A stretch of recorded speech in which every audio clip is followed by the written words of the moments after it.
Well, I think that what is always unseen is how they move a conversation in a direction. So without a back pressure, a conversation and without resistance can possibly go beyond a point where it is balanced. And that is the back pressure that I speak of. It's hard to quantify until you're in the conversation and you realize where you stop short because of that back pressure. I think it's all over the budget. I think the budget is a great example. There's a tremendous amount all over the budget. I think even on school safety, you know, I ran that bill last year as part of the Marjorie Stoneman Douglas Act, and there was tremendous cooperation in there. In almost everything that we do, there is that back pressure that creates a different product. Can you talk a little bit about the working relationship with the governor this year and how you would compare it? I know you weren't speaker last year, but how you would compare it to different years when you've seen the governor working with the House and the Senate? I think that this year was special in that the governor is a former legislator, and he thoroughly understands the legislative process. He understands that there are two chambers, and he understands that one chamber is made up of 40 and the other one 120, and the different dynamics. Having that understanding and knowing that the things we were pursuing may not always have looked in the condition he would have liked to have seen them in their first stop or their second stop, but having the patience to wait until something came to the floor and passed, and then went to the Senate and back. It's often a frustrating process for people to witness, and people who are generally executives have a hard time with that process. But because he was a legislator, I think it all came very natural to him. Mr. Speaker, the healthcare issues, how transformational were the bills that were passed in your mind? I would say that we had 50 years of bad policy in healthcare. 7 or 8 policies are not going to overturn that overnight.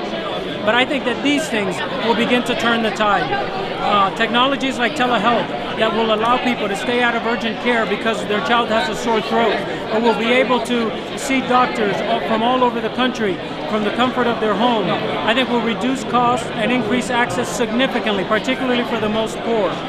I think removing CONs will allow people who come in with new ideas and new ways to offer care to open a hospital and take their risk with their dollars if they feel they have a product that can better compete.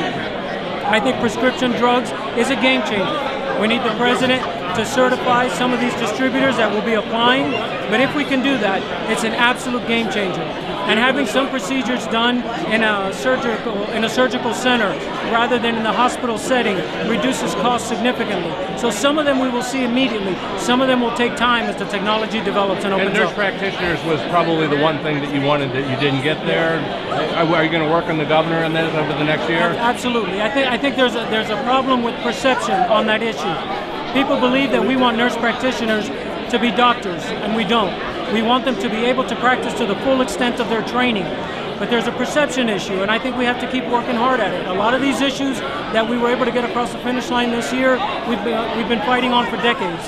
Sometimes things take time, but we'll stay on it. You're driving back to Miami Dade soon, obviously. You mentioned the speaker's office working on the right issues. But for your specific constituents back at home, what can you point at in the budget that is good for Miami Dade or good policy for Miami Dade? Well, there are several things in the budget. Obviously, there's a very strong support of our large university, FIU. Got a great increase in operational funds as they try to continue to provide the services to a unique population that they do. But a lot of the policies that we pass are not region specific. They have to do with the entire state. When children get choice in education, that's children in all parts of the state. In my district in particular, we have a good deal of low-income families.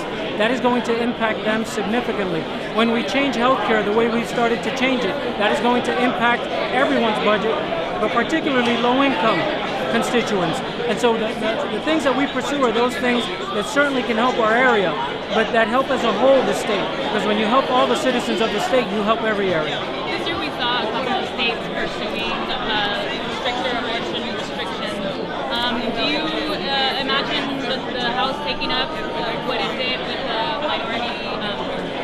the parental consent for minors, or do you imagine taking up like following the lead of other states, like 6-week abortion restriction?